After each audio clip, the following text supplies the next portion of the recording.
Hello and good evening to you. Welcome to News 360 and it's live News Hub here at Desawe in Kanda. My name is Alfred Okansi. And I'm Natalie Ford to look at the top stories this evening. News 360 headlines is brought to you by Deluxe Paint, Heaven Black Mosquito Coil and Spray, Premier Health Insurance, Calipo, and Nido Fortigro. Your love, their future. War and its environs flooded after heavy downpour.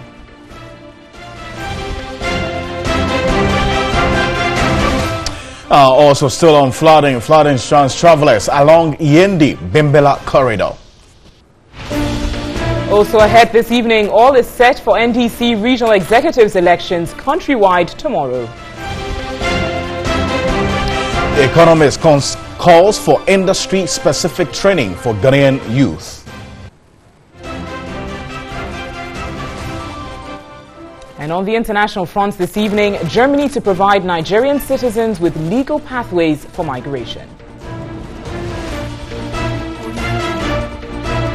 We're live here on News 360 on TV3. We're live on DSTV channel 279 all across the world, on TV3 Ghana, on Facebook. We're highly interactive on our various social media platforms. Our first story this evening, a second flood has occurred in Wa and its environs following a downpour Friday afternoon. The rain started at around 3 to about 4 p.m. thereabout. Areas affected including Mango, parts of Mobile, Zongo, parts of Konta, Kombiehe, Jindeli, Napogba, Kole, and parts of Baguri, all suburbs of Wa, have been flooded. Residents say this flood was more disturbing than what occurred on Tuesday evening. The National Disaster Management Organization, that's NADMO, says they are still assessing the level of destruction caused by the flood waters.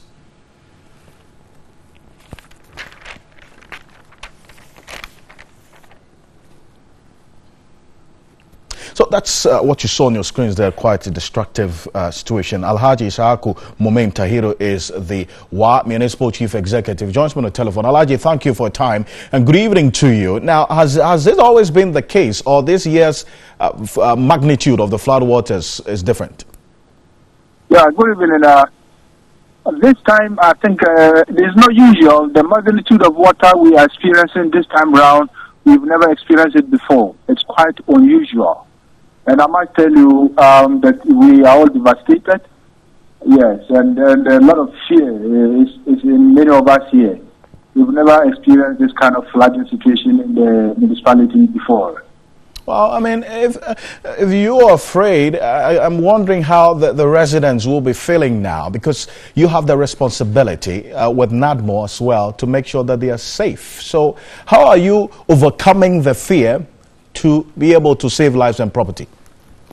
Yeah, my brother, right now, as I speak to you, I'm with the NADMO, the NADMO people and then the fire service as well. We are helping some of the people to leave their residents, to evacuate them from the flood areas. And then also we are organizing a temporary place, to move some of the people, to provide them with a temporary shelter. Yes, as their places are overtaken by water. So that is what we are doing currently. I see. But what's the level of destruction that this particular flooding has caused from your own assessment, preliminary? Currently, it will be very difficult for us to ascertain the level of destruction, because I might tell you, much of the municipality is flooded, so many areas and so many sections. And currently, I have been able to move around to about four places, and 2 more places we are yet to get there to look at what is actually happening.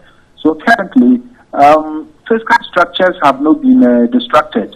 But the only thing is that the water moving to people's rooms and houses, and I know food stuff and then other personal belongings would have been affected. And until the water level subsides, then we're going to do the calculations. It will be very difficult for us to ascertain, the level of damage.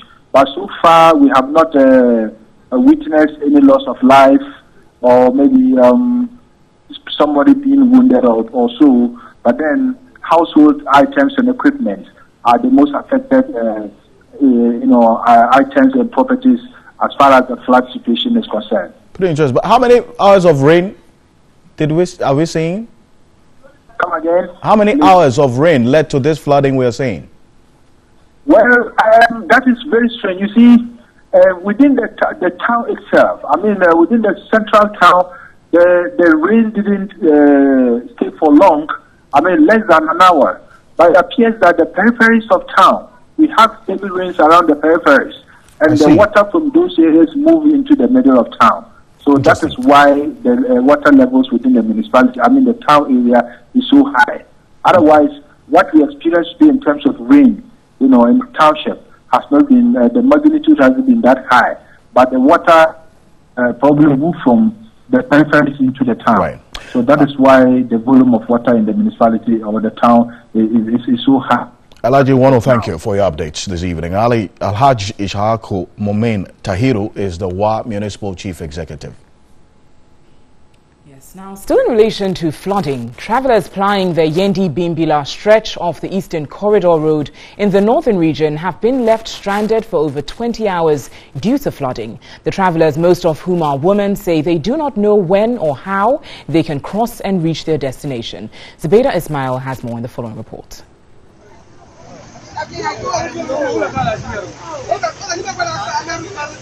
Your eyes will behold Kenya, but your foot will not step there. This is how the scene at Lipuli community in the Bimbila municipality can be best described.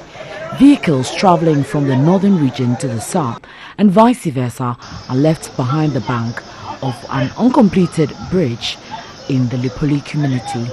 Vehicles of all sizes and shapes, the small and mighty, have pulled over at both ends as none wants to risk driving to the flooded bridge, not knowing the depth of the water.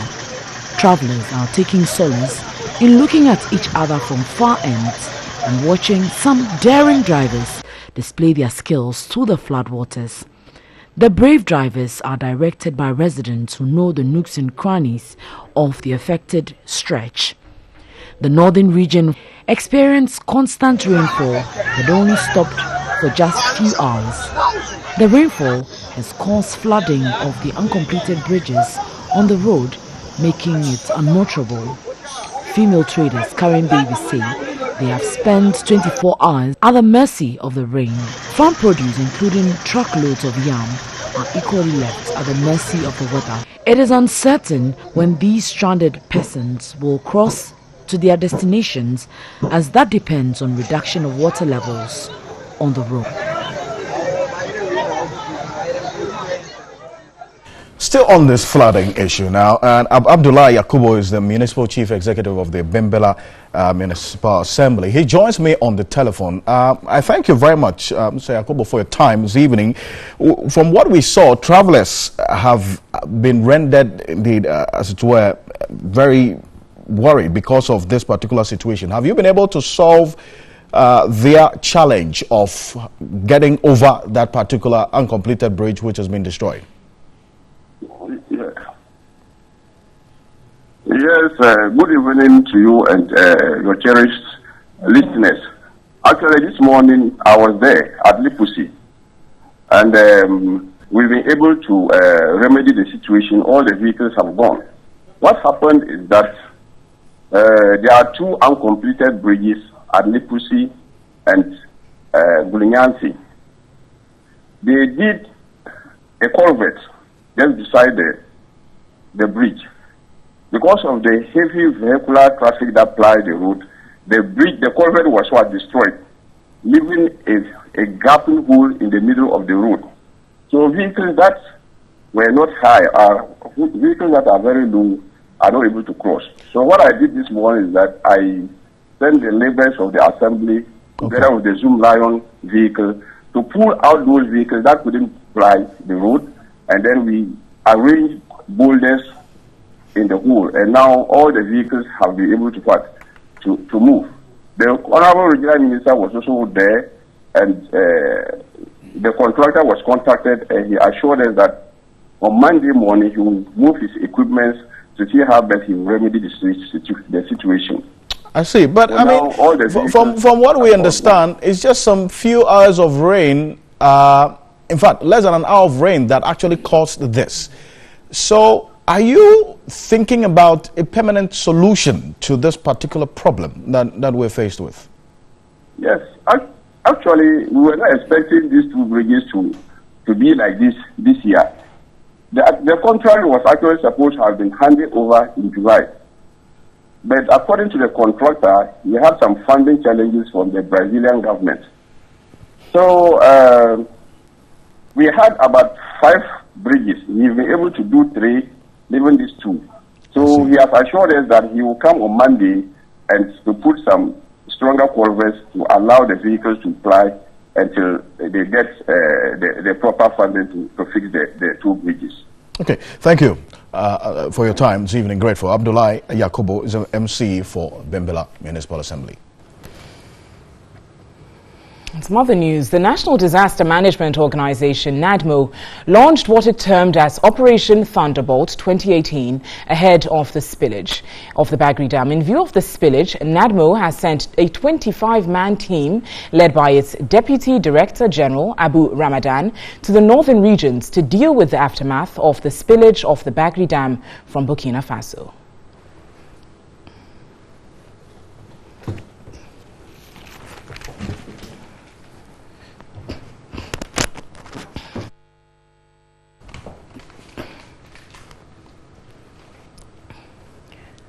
So as you're seeing on your screen there, the National Disaster Management Organization, that's NADMO, has launched what it terms as Operation Thunderbolt 2018 ahead of the spillage of the Bagri Dam.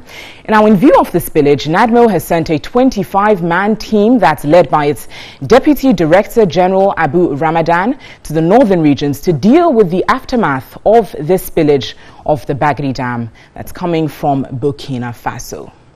Now, a total of 24 districts are going to be affected by this spillage, which are in 5 specific regions. And I'm going to run us by those regions and the specific districts which will be affected by the spillage of the dam. In the Upper East region, there's Boku West, Binduri and Talensi districts that will be affected. In the Upper West region, Nandom, Lora, Nadoli and Wa West districts. While in the Northern region, Karaga, East Gonja, Nanumba South, Tolon, Kumbungu, Bole, West Gonja, Savelugu, Nanton, East Mamprusi, West Mamprusi districts and the Yendi municipality in the northern region are all going to be affected by the spillage of the dam. While in the eastern region, the Afram Plains North and Afram Plains South are going to be affected by the spillage. Still in the eastern region, Afram Plains North, Afram Plains South. In the Volta region, in Kwantan North, Krache, in Chumuru, Krache East, and Krache West are going to be affected by this spillage. So as you can see, that's a whole 24 districts in the 5 regions of the country being affected by the spillage of the Bagri Dam. So keep an eye on that. But a group of newly trained teachers have demonstrated against government's policy to have them write the licensing examinations before they are posted. They believe the timing is not right and more orientation needs to be done before the process begins.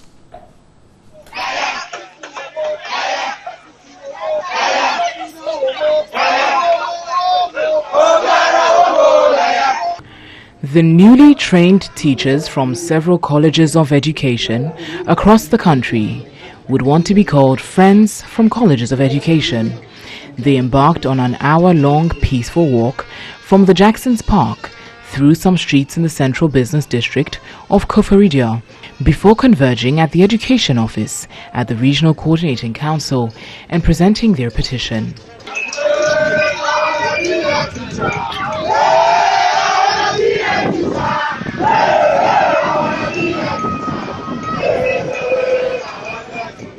At the Regional Education Office, they presented their petition to the Regional Education Director, Monica Ankra, who was hesitant to receive the petition early on. She suggested the National Teachers Council was the right body to deal with the matter. The head of the demonstrators warned government to postpone the license exams.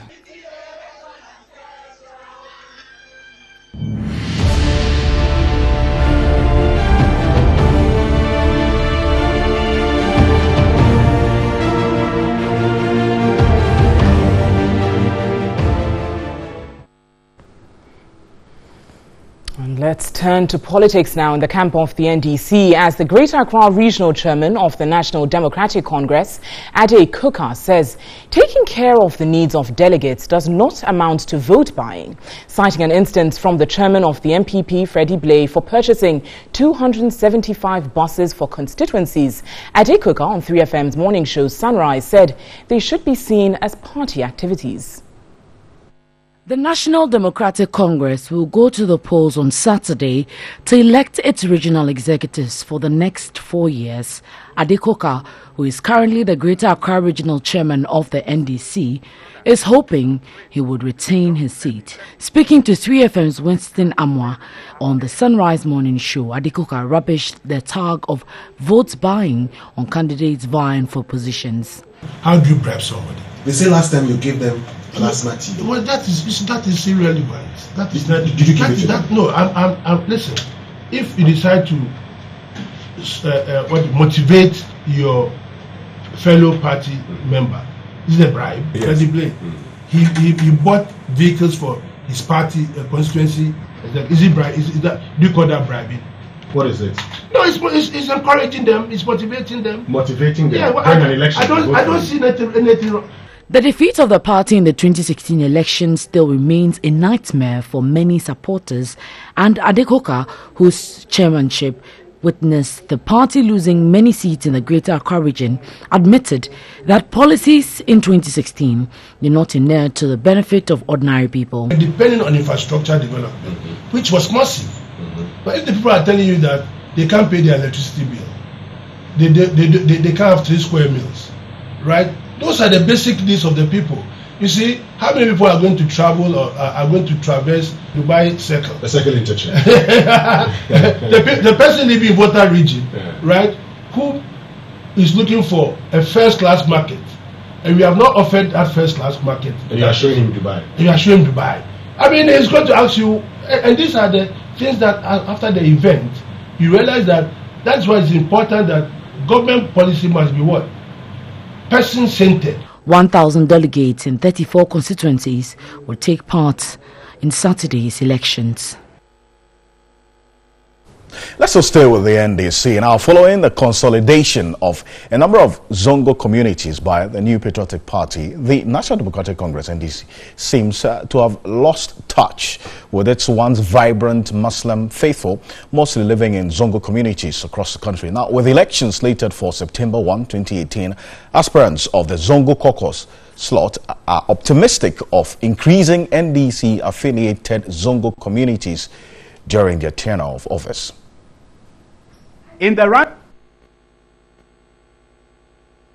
up to the NDC regional elections, Zongo caucus coordinator aspirant Ismaila Ali Horoya explains why the reconsolidation of the Zongo communities by the NDC is highly crucial for the party in the upcoming 2020 general elections. The Zongo caucus was there since the year 2005. But Nasara just came in and then they took over the Zongos. Now we, the NDC, are losing the Zongos. Looking at the trend, since 1992, NDC have the Zongos. But coming down from 2000, 2004 upwards, we are losing the Zongos, especially the last election. That is why we have to come in, we the youth, to take over the Zongo and then champion our cause for the party. Again, speaking to the news desk, the aspiring Zongo caucus coordinator highlighted some of the many measures he intends to put in place to draw the Zongo communities back to the party. What I'm intending to do is to go back to the roots, to go back to the youth, talk to the youth, show them what the party is about, tell them what the party has done for the Zongos, let them know that the party belongs to them and you also belong to them. Ismaila Horoya contains Mohammed Askar in this race. Now, the General Secretary for the National Democratic Congress, Johnson Asiedu Nketia, says his decision to seek re-election is not born out of self-interest, but a response to an overwhelming appeal from members of the party. He told TV3's Bright Jacka in an exclusive interview that his experience and delivery as General Secretary for the NDC over the years is a benchmark for the governing New Patriotic Party. processes are currently ongoing in the NDC to elect executives that will run the party for another 4 years, both at the regional and the national levels. Barring any last-minute hitches, regional executive elections will be held across the country on September 1, which will pave way for the National Delegates Conference. TV3's checks reveal most of the national executives are seeking re-election. While some are moving up in ranks, others are maintaining their current position. One of such executives who wants to still retain his position is Johnson Esiedu Nketia. While some proponents of change in the NDC believe it is time the General Secretary moves up or step aside for another fresh face to take over, the NDC scribe has another view. I believe that the party needs me. And in fact, when there was some false information that I wasn't going to go again, I couldn't have peace of mind at all, the type of pressures that were brought upon me. If I were in any delusion that I'll be allowed to take a decision around that particular subject exclusively by myself, then that type of pressure that came cleared that delusion. He said those who are in haste to replace him should know that his institutional memory is a delight, especially for ruling NPP and other smaller parties, saying he has become a standard for the NPP in choosing who becomes its General Secretary. During the whole of the Fourth Republic, there has never been any General Secretary who has that combination of skills and background. And so that is what makes my candidature stronger. And I want to believe that MPP has been looking for somebody like that. Well, let's turn to our MTN Video reports this evening as our citizen journalist Michael Donko Osei highlights the poor state of a bridge at Sunane in the Bono Ahafo region.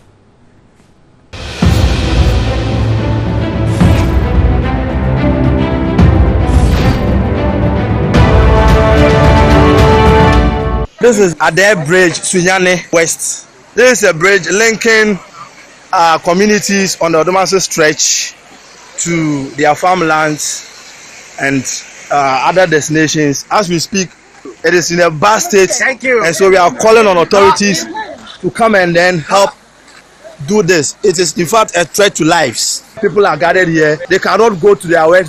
They cannot return back.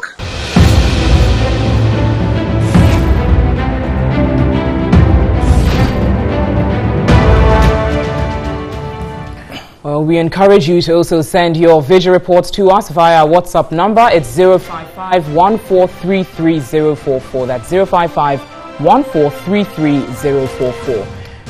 We'll get into the world of business after this. Do stay tuned.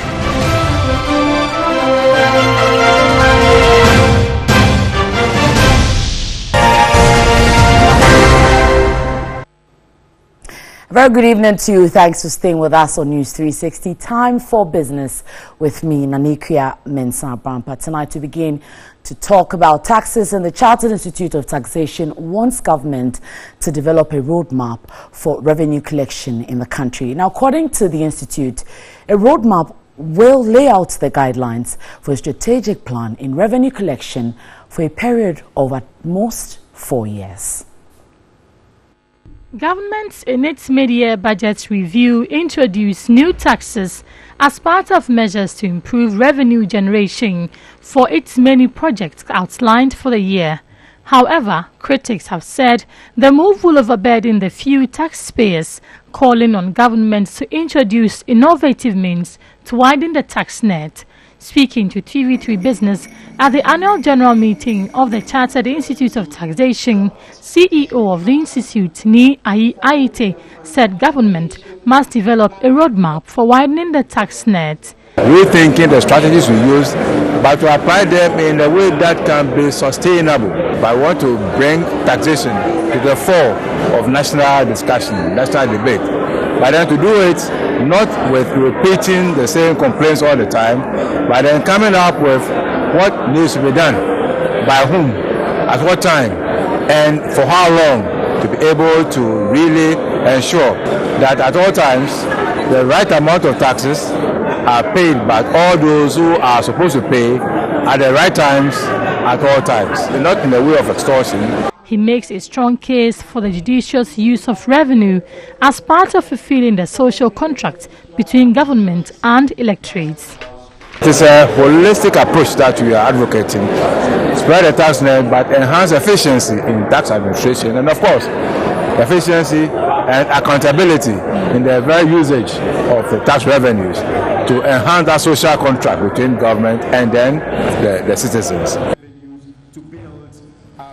And away from issues on taxes, Unilever Ghana has launched the 6th edition of Africa Idea Trophy Challenge here in Accra. And speaking at the launch, the managing director of Unilever Ghana, Ziobeitin Yeo, said apart from manufacturing and marketing products, Unilever is interested in improving Ghana's economy through its investments in the future of the youth.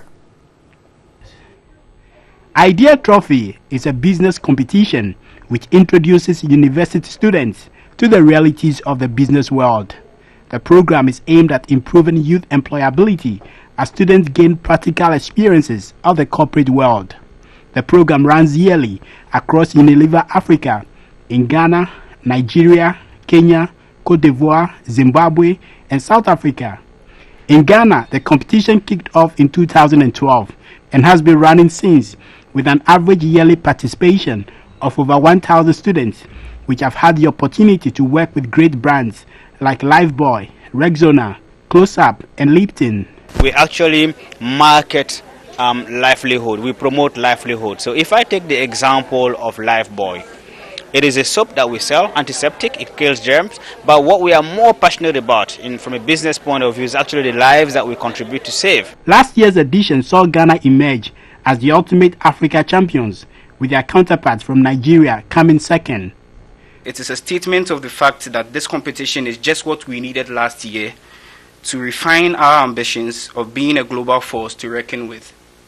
This is the definition of what Unilever has done to us. They have educated us beyond what we normally knew and have given us the platform to exhibit the skills we never knew we ever had. But what we received from this experience was far more than we could ever imagine. In fact, it was priceless. The MD of Unilever Ghana said this year's edition will be better as students will have the opportunity to work with Unilever premium brand, Omo, with the tagline, "That is good." From an organization point of view, I can tell you we've picked the learnings from last year, we've invested more in terms of resource, but also in terms of organization skills. So I can promise you that this year's edition is going to be much better. Of course, it's going to be more challenging, but it's going to be more fun. And it's my personal dream that Ghana emerge as the global winner. Again, chairman of the Melcom Group of Companies, Bhagwan Kapchandani, says Ghana is not doing enough to appreciate pensioners. He argued that more social interventions need to be introduced to keep pensioners active, and he was speaking at an event organized by Melcom Care Foundation to celebrate a cross-section of pensioners here in the country. The Melcom Care Foundation is the social and charity division of the Melcom Group of Companies. The foundation was established in 2013 to provide support for individuals and institutions in need. As part of giving back to local communities, the foundation intends to celebrate pensioners twice a year. Chairman of Melcom said Ghana must honor those who have served the nation while they live. Matter of old age is not being recognized in Ghana. There are many countries where senior citizens either get to travel free, or if they buy a cinema ticket, it's got a 20-30% discount. Many advantages for appreciating the good work that they have done during their youth. But here in Ghana, we haven't got to the point of appreciating their work. Nene Nagai Kasan VIII challenged other companies in the private sector to support pensioners to live more active lives. He advised pensioners to engage in vocations that will keep them active after retirement. Governments are neglecting the people who built the governments. It is true. They say we must build a nation. And at any given time that you are building, you want to look at the foundation and those who made it. And I'm happy that Malcolm Group has decided. Uncle David said to follow the example of government. Don't follow government's example. If you follow government's example, you won't do more. Malcolm is a supermarket chain consisting of 39 shops spread all over Ghana. Malcolm is home to thousands of products and hundreds of well-known brands, all under one roof, including electronic appliances and household consumables.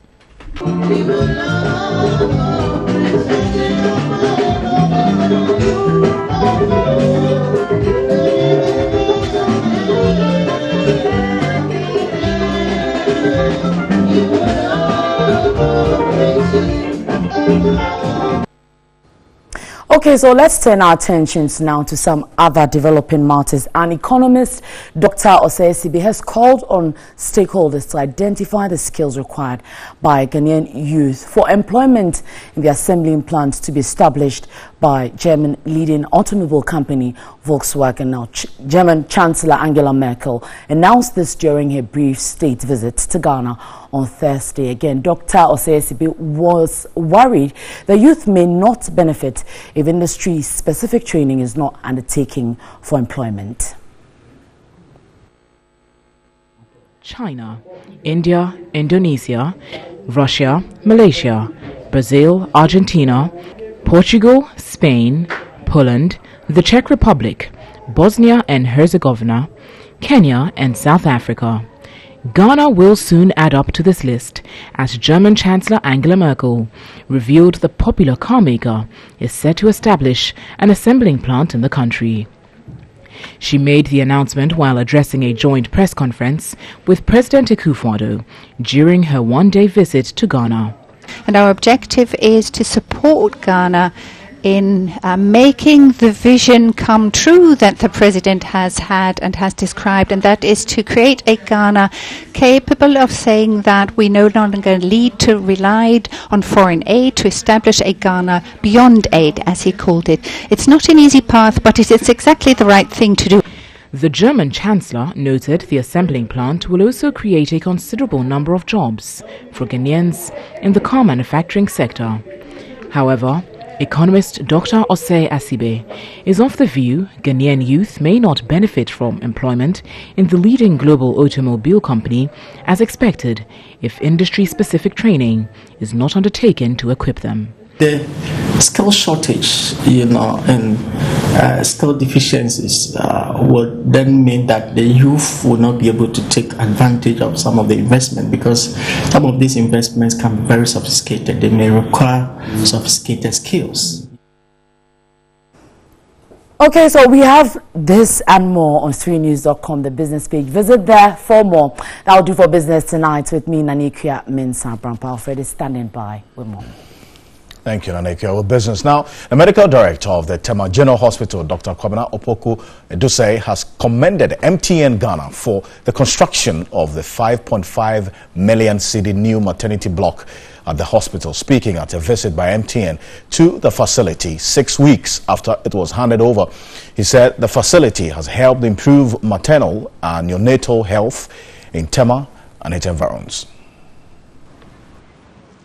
As part of activities to mark its 20th anniversary, MTN constructed and handed over a 5.5 million cedi maternity block to the Tema General Hospital. The 40-bed maternity block comprises a 20-bed first stage ward and a 20-bed lie-in ward with one theater. The facility also has a 7-bed monitoring and recovery ward, nurses station and changing rooms. The maternity block comes with equipment including anesthesia machine, patient monitors, infusion pump, radiant warmer, among others. Senior nursing officer in charge of the facility, Alice Amano, said maternal care has greatly improved with the provision of the new facility by MTN. We have a cervical assessment room. Compared to the other side, we have a small corner there. We do the assessment to the extent that privacy is not being instituted. But this time we have a full room where we do all assessments to the extent that with the emergencies, we don't even move to the bed, but straight to the theater. So really, the building has really come to help us. She said deliveries have increased as well as new patients that come for antenatal care. No maternal death in this MTN ward, 500 plus. And we have about 525 plus babies because we have some twins with them.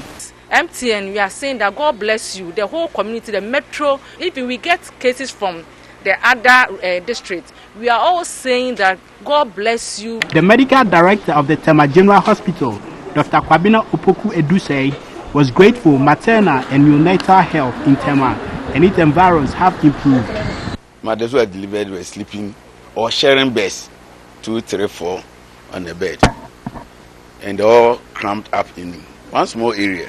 If you look at the equipment that they've provided, if you look at the beds, if you look at the resuscitation area, the theater and all that, you can only say thank you to MTN. You're watching News 360. We've got some sports news coming up for you shortly. Stay with us.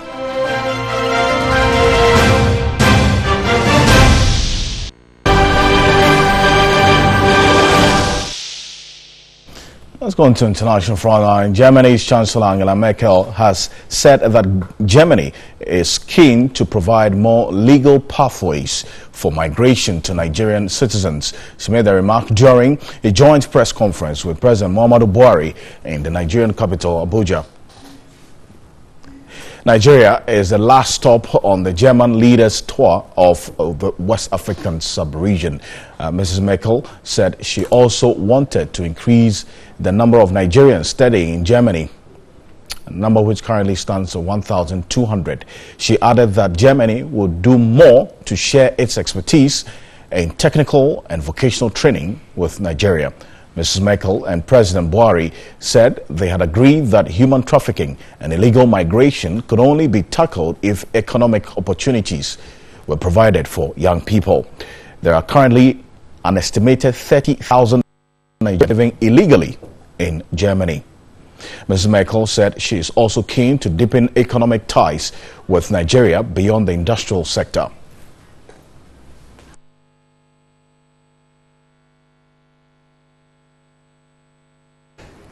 And some more international news this evening. There's been an outcry in Tanzania after a teenager was allegedly beaten to death by a teacher who accused him of stealing. Spurius Eradius, 13, died on Monday, a few days after being punished for allegedly taking a teacher's handbag. Now, in protest, his family are refusing to bury the child until the teacher, that is suspended. The country's health ministry has also condemned the incident, saying it violated the country's Children's Act, which seeks to protect every child. Tanzania's Guardian newspaper reports the health minister said an independent pathologist has been sent to Bukoba, northwest Tanzania, where the pupil died, to investigate the matter.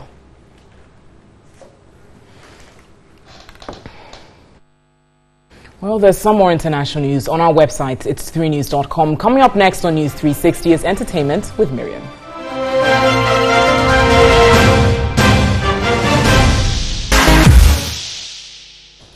All right, so let's start off with some entertainment news tonight. High-life musician KK Fosu has joined the list of secular artists to perform in the church. The Obapa composer has been sighted in a video performing in Bishop Daniel Binim's church to the admiration of the congregation. Is secular music gaining grounds in the church? Owusu Arise takes a look at this trend.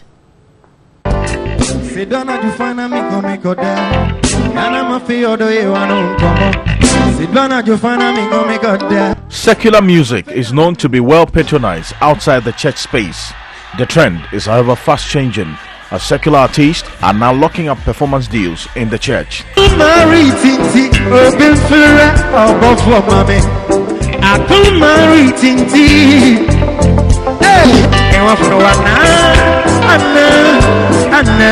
And Nigeria, the hitmaker KK Fosu, is the latest to join the list of secular acts to sing for congregations. You may call it controversial. KK Fosu did deliver renditions of his love songs, Chermi and Obapa.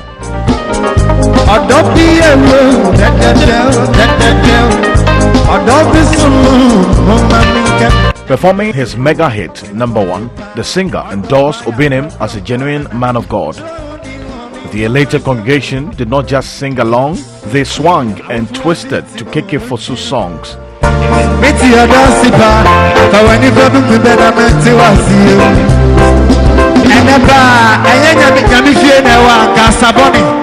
This is not the first time a secular music is being performed in the church.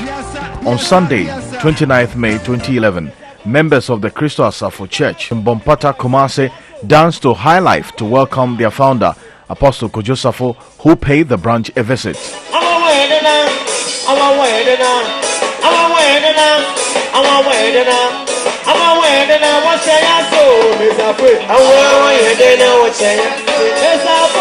Not so long ago, the head pastor of the Anointed Palace Chapel, Reverend Obofo, and his junior pastors performed Shatawale's Taking Over during church service.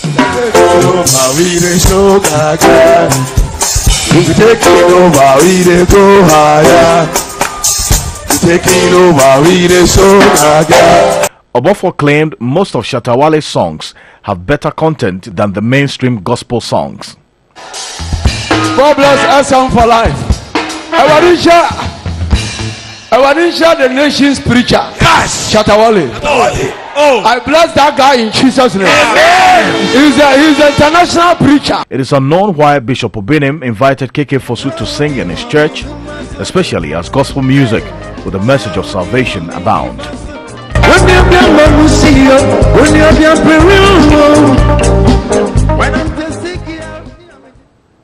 Well, popular entertainment critic and writer Nana Taxon has been laid to rest.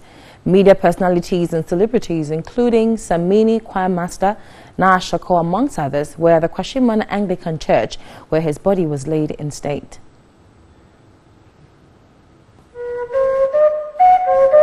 Affable critic and writer Nana Taxon was a pundit on many entertainment review shows. The entertainment influencer was famed for his insightful analysis. Beside his role as a pundit, Bitran King, as he is affectionately called, was highly regarded for his talent promotion role and for helping to position several entertainment brands. The experienced critic was a member of the Xylophone Arts Fund. Nana Taxon, author of the Success Journal, an inspirational book, passed away on August 7 after a short illness. Nana Taxon left behind a wife and 3 daughters.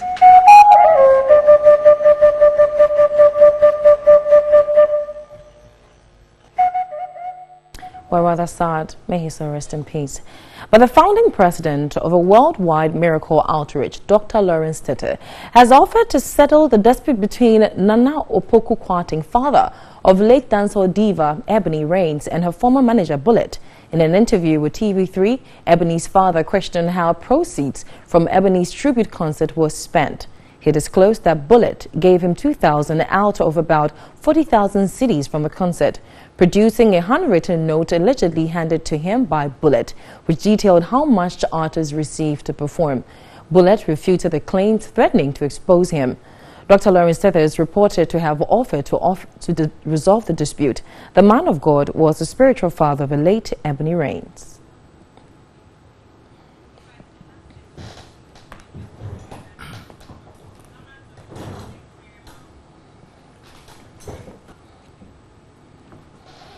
And that's about it for entertainment news tonight. I'm Miriam Osei Ajman. There's more news on 3news.com. Have a great weekend. Have a great weekend too, Miriam. It was just about time. We want to say thank you so much for spending 60 minutes with us here on News 360 as always. On behalf of the rest of the team, we're grateful. My name is Alfred Okansi. And I'm Natalie Fort. Visit our website. It's 3news.com for some more news. Have a lovely evening and a great weekend. Dana.